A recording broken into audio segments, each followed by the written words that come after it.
the opening speech from Adrian Bachloch from ABB. So I will now make a very quick introduction, and then, the floor is yours, Adrian.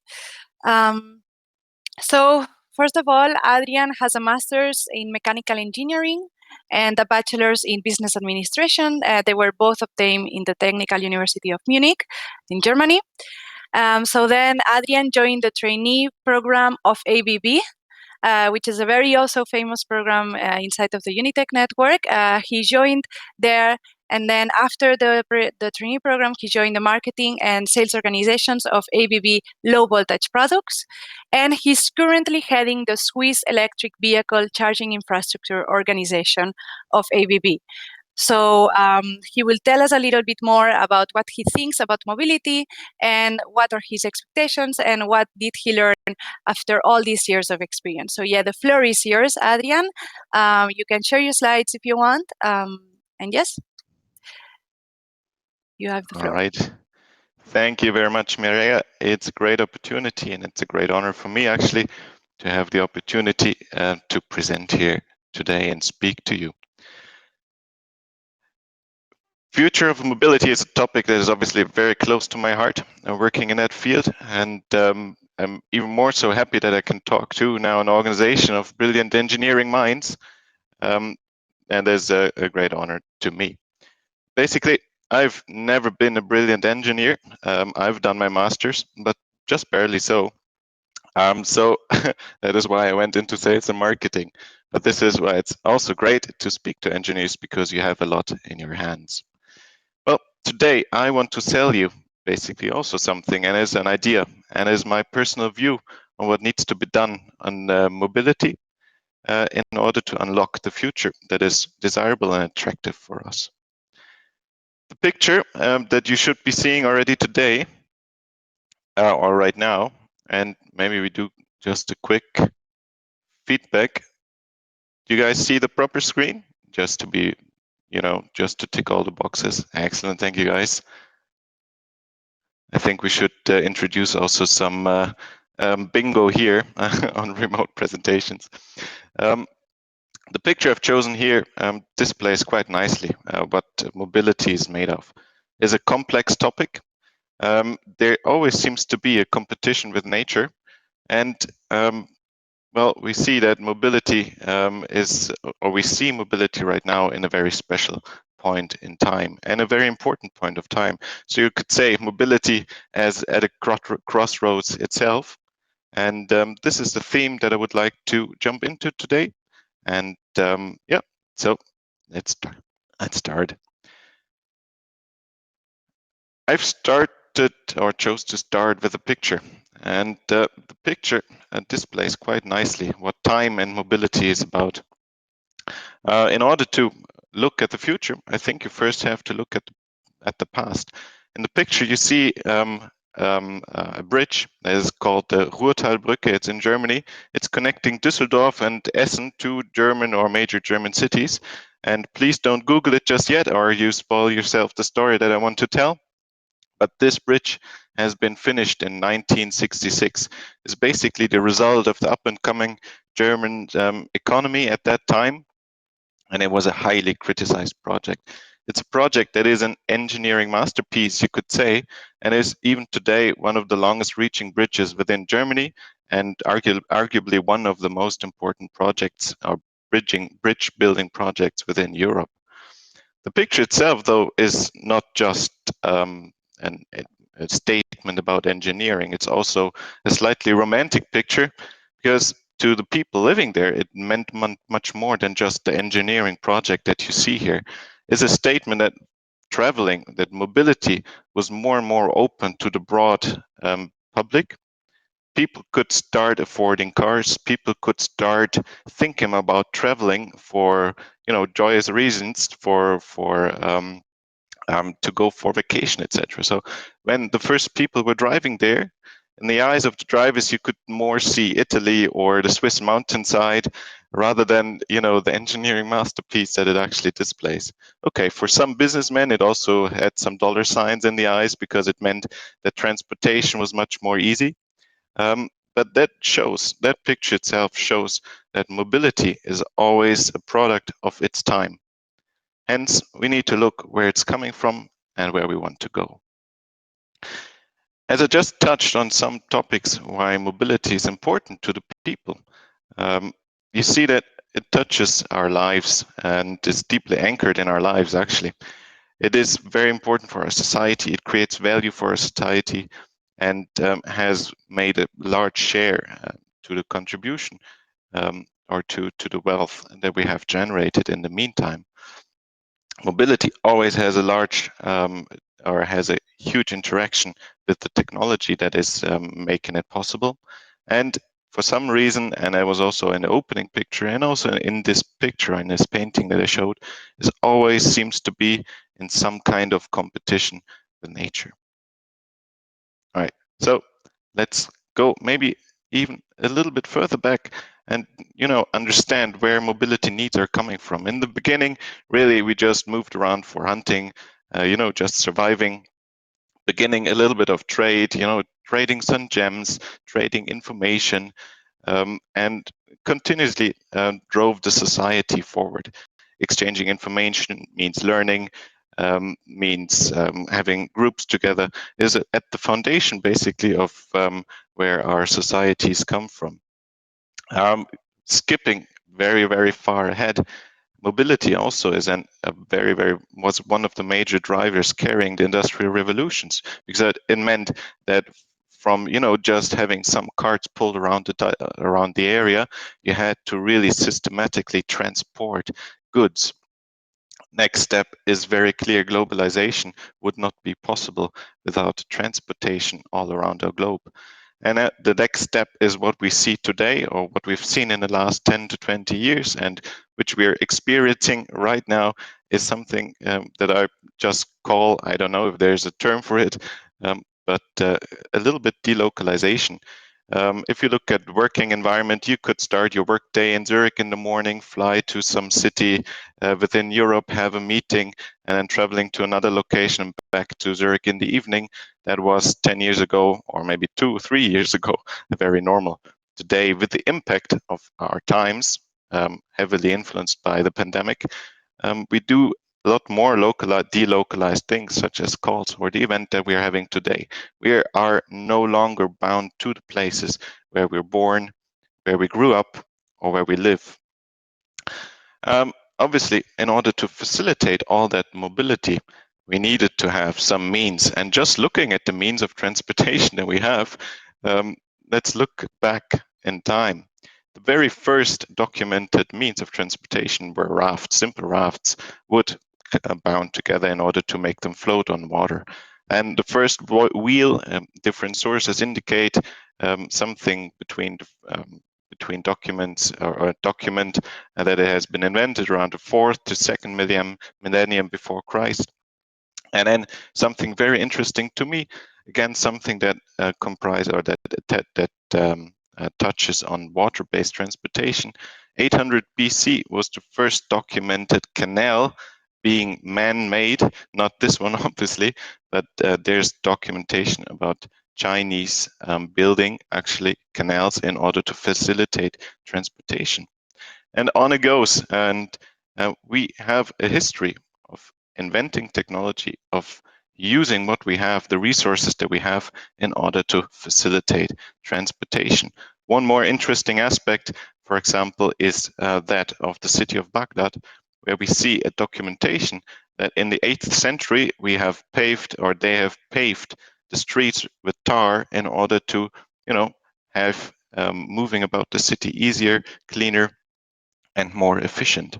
And then towards the end of that area, or of that slide, in the 16th century, it was possible to actually have the first safe, or mostly safe, intercontinental travel by ships. Now, the main theme that I wanted to point out here, there's plenty of examples you could show when talking about means of transportation over time. But the recurring theme is that we've always used resources from nature, basically, in order to make it happen. Either wood for the rafts, the wheels, or we have used the space and the already existing infrastructure with existing rivers in order to create canals, etc. Horses, as simple first drivetrains, etc. Maybe the wind energy for the sailing, I do not mind so much, but what we see is we've always started to use some kind of resource from nature, indicating the first struggle with realizing what we need for mobility.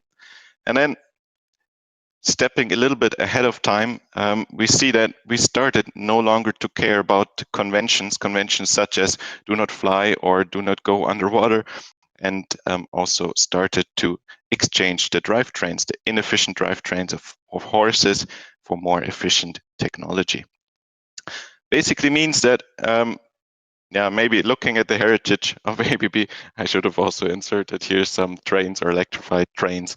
But as you can imagine, I was very short on time in order to get this presentation done. So just imagine that the trains also play a very important role in that matter. My point is here, in order to make the next step in transportation, which was always, being faster, being more efficient, carrying more payload, it was always important to break conventions. Now the question really is, what is the conventions that we're breaking in order to facilitate mobility of the future? Question, why is it necessary at all to break a convention? Well, if we look just at Switzerland, and please excuse the German on the slide, then we see that continuously it will be necessary to break conventions in order to make transportation stable and working. If we look at a study that has been conducted by a Swiss governmental team, we see that the most important drivers of transportation need is actually economy. Economy will drive the need for transportation by 46% until 2040. And also another aspect is the sheer amount of people that need moving about, and the way they move about that has an impact on how much they move about. So we see that there's some natural drivers that we do not want to prevent in order to look at the sustainability of transport.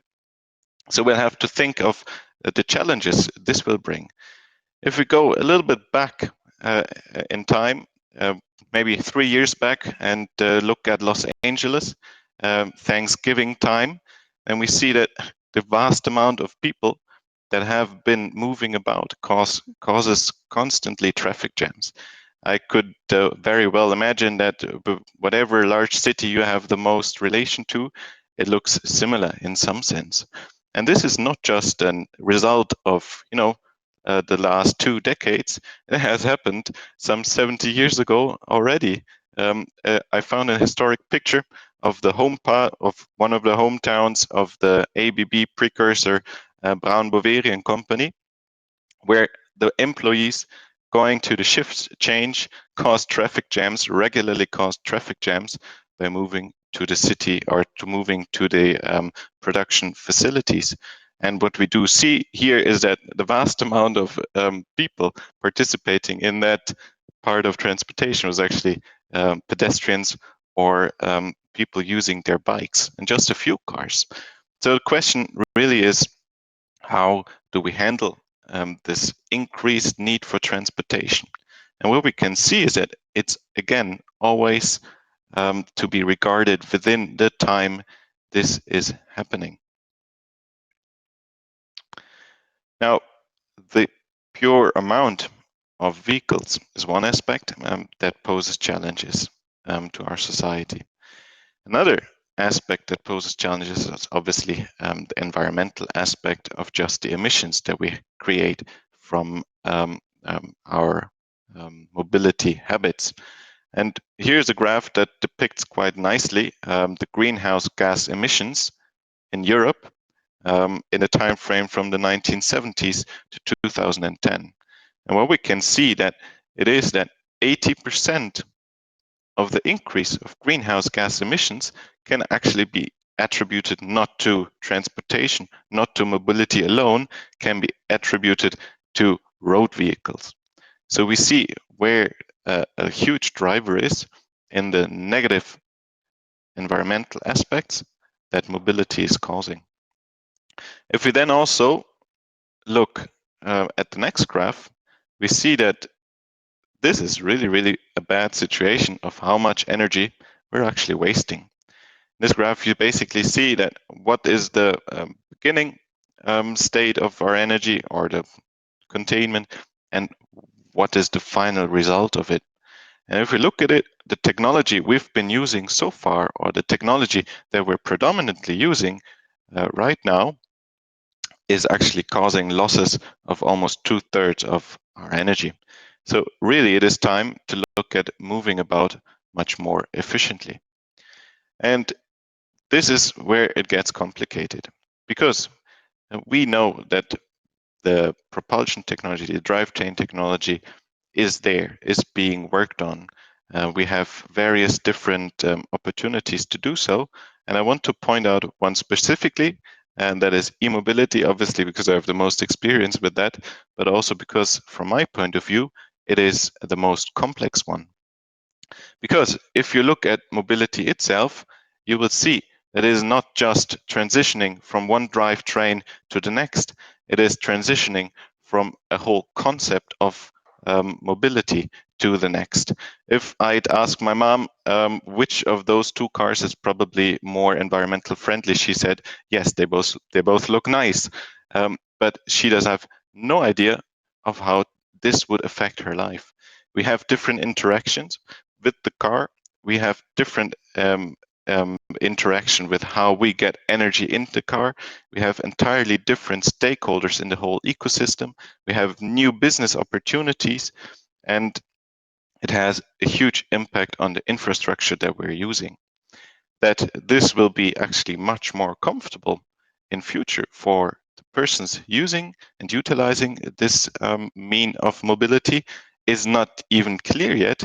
And there's a very nice concept that I'm sure you've seen plenty of times, with the fusion of how innovations are accepted. And basically says that in the early market, there will be the enthusiasts looking at this new technology, trying it out, having a high margin for, let's say, or they will be quite lenient on something not working, not perfectly set up or whatever. But once you have to make that innovation come a mass market or a mainstream market, you actually have to have everything ready, all problems moved aside, and the system explained very, very clearly in order to make the pragmatists and the conservatives accept this innovation. And the question is, okay, who is it actually that is responsible in order to drive this progress? And there we see for example, one responsibility could be with the governments. And here is a quite nice picture representing the different governments in Europe, and with their targets to ban new internal combustion engine vehicles.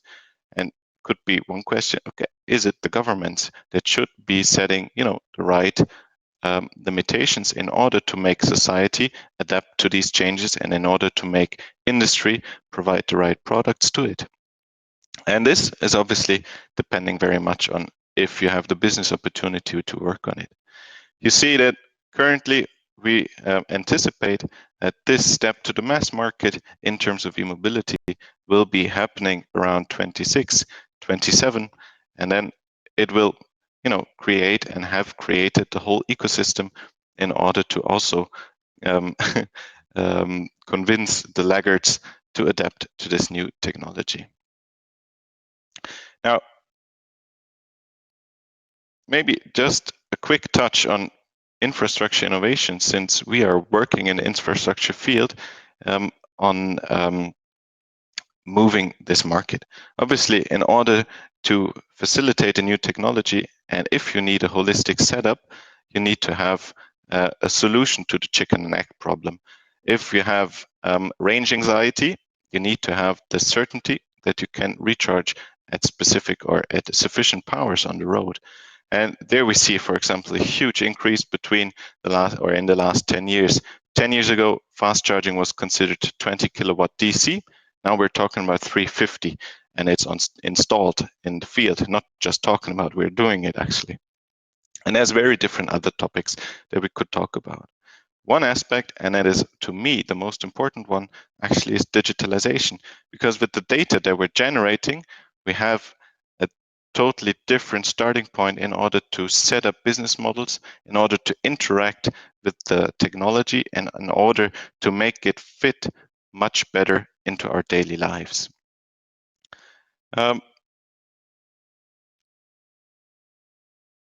Now, you should see just the black screen because I want to make it a little bit more tenseful. If we're looking about environment, what is it we're just really talking about? Is it about CO2? Is it about the particulate matter? Is it the space and room of nature that we use for our needs?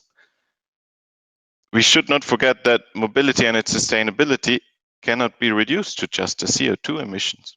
And if we think today about the personal vehicles that are brought to the market, they're mostly huge SUVs, huge limousines with insane acceleration figures.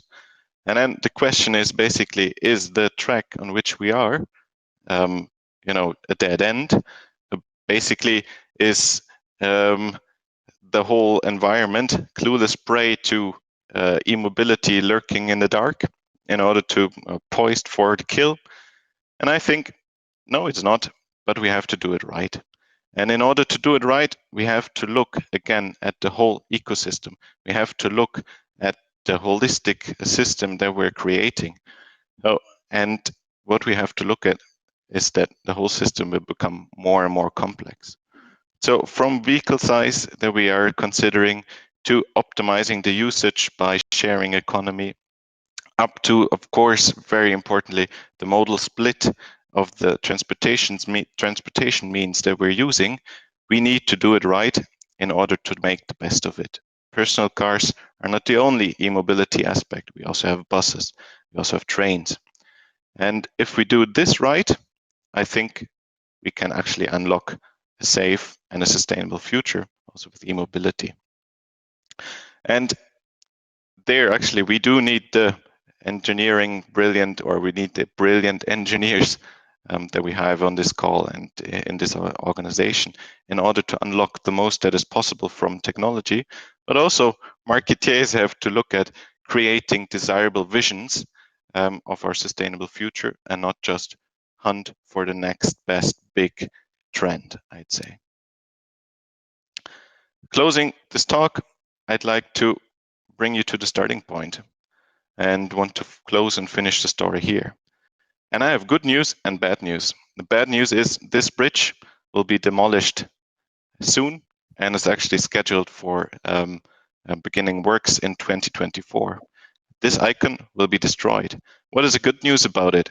It is and has been a testament of its time, but now it's time to move on as well. And this is the same for all the other mobility means that we've seen. They end at some point and start or create the starting point for something new. And this is my call for action to you. Use your minds, use your network, and most of all, use the spirit of the time to make your personal contribution to a sustainable future of mobility. And then maybe start with the following. Put yourself in the shoes of this painter. It's called Gerhard Richter. And think about if he painted that picture today, what would he depict? And if you have the chance, go to Zurich, the Kunsthaus. There's currently an exhibition ongoing, and you can get yourself the inspiration from the picture that you see there. And if that has created your interest, I know an excellent company where you can have that impact that you want to create in that mobility environment. So I'm looking forward to speaking to you during the day. Thank you. Great. Thank you very much, Adrian. That was amazing. Thanks a lot for your speech. It was really, really inspiring. So now we are a little bit short on schedule. So I would say, guys, you have a very, very quick poll in your chat. So just answer it very fast. I will close the session in like 30 seconds, and then we'll meet again in the next one, which is the first fireside chat on society, where we have 3 amazing speakers also there waiting for us. So answer the poll and see you there. And again, thank you very much, Adrian. That was great.